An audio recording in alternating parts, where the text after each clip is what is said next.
ಈ ವಿಡಿಯೋವನ್ನು ತುಂಬ ನೋವಿನಿಂದ ಮಾಡ್ತಾ ಇದ್ದೇನೆ. ಒಬ್ಬ ಮನುಷ್ಯನ ಏನು ಸಿಚುವೇಶನ್ ಕ್ಷಣ ಮಾತ್ರದಲ್ಲಿ ಹೇಗೆ ಚೇಂಜ್ ಆಗ್ತದೆ, ಆ ಸಂತೋಷದ ಮೂಮೆಂಟ್ಸ್ ಹೇಗೆ ಸ್ಯಾಡ್ ಮೂಮೆಂಟ್ಸ್ಗೆ ಕನ್ವರ್ಟ್ ಆಗ್ತದೆ, ನಾವೆಲ್ಲ ಇದನ್ನು ನೋಡಿ ಕಲಿಬೇಕು. ಈ ಚಿತ್ರದಲ್ಲಿರುವ 4 ಮುದ್ದು ಮಕ್ಕಳನ್ನು ನೋಡಿ.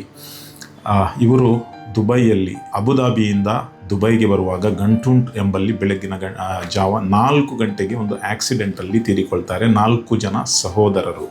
ಇವರ ತಂದೆ ತಾಯಿ ಮತ್ತು ಇವರಿಗೆ ಇನ್ನೊಬ್ಬಳು ತಂಗಿ ಇದ್ದಾಳೆ ಮತ್ತು ಇವರ ಮೇಡ್ ಜೊತೆ ಅಬುದಾಬಿಯಲ್ಲಿ ಲೀವಾ ಫೆಸ್ಟಿವಲಲ್ಲಿ ಪಾರ್ಟಿಸಿಪೇಟ್ ಮಾಡಿ ಬರುವಾಗ ಬೆಳಗಿನ ಜಾವ ಆಕ್ಸಿಡೆಂಟ್ ಆಗ್ತದೆ. ಓವರ್ ಟರ್ನ್ ಆಗಿ 2 ಪಲ್ಟಿಯಾಗಿ 3 ಸಹೋದರರು ಸ್ಪಾಟಲ್ಲೇ ತೀರಿ ಹೋದರೆ, ಒಬ್ಬರು ಆಸ್ಪತ್ರೆಯಲ್ಲಿ ತೀರಿ ಹೋಗ್ತಾರೆ ಮತ್ತು ಆ ಮೇಡ್ ಏನಿದ್ದಾರೆ ಅವರು ಹಾಸ್ಪಿಟಲಲ್ಲಿ ತೀರಿ ಹೋಗ್ತಾರೆ. ಅಂದರೆ ಈ ಆಕ್ಸಿಡೆಂಟಲ್ಲಿ ಒಟ್ಟಿಗೆ 5 ಜನರ ಮೃತ್ಯು ಆಗ್ತದೆ. ಇವರು ಎಲ್ಲರೂ ಕೇರಳದವರು, ಆದರೆ ಭಾರತೀಯರು, ವಿಶೇಷವಾಗಿ ಮನುಷ್ಯರು.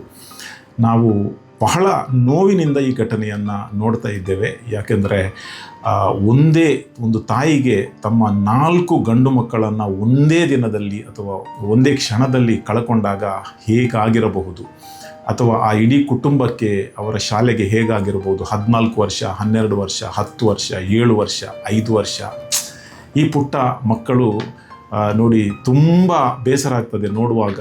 ಇದನ್ನು ನೋಡಿ ನಾವು ಒಂದು ಪಾಠವನ್ನು ಕಲಿಬೇಕು. ನಮ್ಮ ಜೀವನದಲ್ಲಿ ಯಾವಾಗಲೂ ನಾವು ಖುಷಿಯಲ್ಲಿರ್ತೇವೆ, ಸಂತೋಷದಲ್ಲಿರ್ತೇವೆ, ಆದರೆ ಯಾವ ಕ್ಷಣದಲ್ಲಿ ಲೈಫ್ ಚೇಂಜ್ ಆಗ್ತದೆ ನಮಗೆ ಗೊತ್ತೇ ಆಗೋದಿಲ್ಲ. ನೋವಿನ ವಿಚಾರ. ಯಾಕಂದರೆ ಒಂದೇ ಫ್ಯಾಮಿಲಿಗೆ ಇಂಥ ಅನಾಹುತವಾದಾಗ ಕೇವಲ ಅವರ ಫ್ಯಾಮಿಲಿ ಮತ್ತು ಹತ್ತಿರದವರು ಮಾತ್ರ ಅಲ್ಲ, ಇಡೀ ಮನುಷ್ಯ ಕುಲಕ್ಕೆ ತುಂಬಾ ದುಃಖ ಆಗ್ತದೆ. ಈ ಜೀವನದಲ್ಲಿ ಬಯಸಿದ್ದು ಎಲ್ಲವೂ ನಮಗೆ ಸಿಗುವುದಿಲ್ಲ ಮತ್ತು ಸಿಕ್ಕಿದ್ದೆಲ್ಲವೂ ಶಾಶ್ವತವಲ್ಲ. ಈ ಮಕ್ಕಳ ಆತ್ಮಕ್ಕೆ ಶಾಂತಿ ಸಿಗಲಿ ಮತ್ತು ವಿಶೇಷವಾಗಿ ಅವರ ಪೇರೆಂಟ್ಸ್, ತಾಯಿ ಮತ್ತು ತಂದೆ ಇಬ್ಬರು ಕೂಡ ಸೀರಿಯಸ್ ಇದ್ದಾರೆ. ಆದರೂ ಆ ಫೈನಲ್ ಫ್ಯೂನ್ರಲನ್ನು ನೋಡಲಿಕ್ಕೆ ಅವರಿಗೆ ಬಿಡುತ್ತಾರೆ ಎಂಬ ಸುದ್ದಿ ಕೂಡ ಇದೆ. ಅವರಿಗೆ ಆ ದುಃಖವನ್ನು ಸಹಿಸುವಂತಹ ಶಕ್ತಿಯ ಭಗವಂತ ನೀಡಲಿ ಅಂತ ಈ ಮೂಲಕ ನಾನು ಕೇಳಿಕೊಳ್ತಾ ಇದ್ದೇನೆ.